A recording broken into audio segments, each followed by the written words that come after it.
Ahojte, v dnešnom videu si zodpovieme veľmi často kladenú otázku, a to aký je hlavný rozdiel medzi klasickým horským bicyklom a gravelovým bicyklom a povieme si, ktorý je pre vás vhodnejší, takže poďme na to. Oba tieto typy bicyklov sú veľmi univerzálne, dajú sa použiť či už na jazdu v lese alebo na asfalte, avšak majú svoje plusy a mínusy.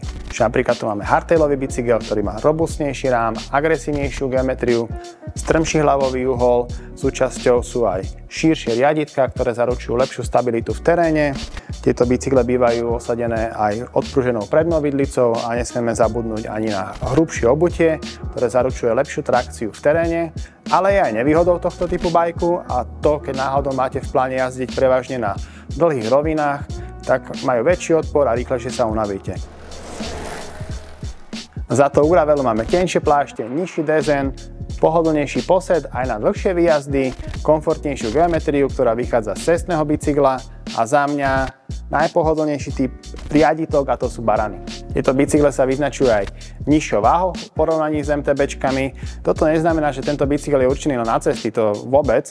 Kľudne s ním môžete vybehnúť aj na nejaké polné cesty, zvážnice, a pre tých odvážnejších kľudne skúste nejaký ľahký lesný trailik. V pohode ten bicykel to zvládne.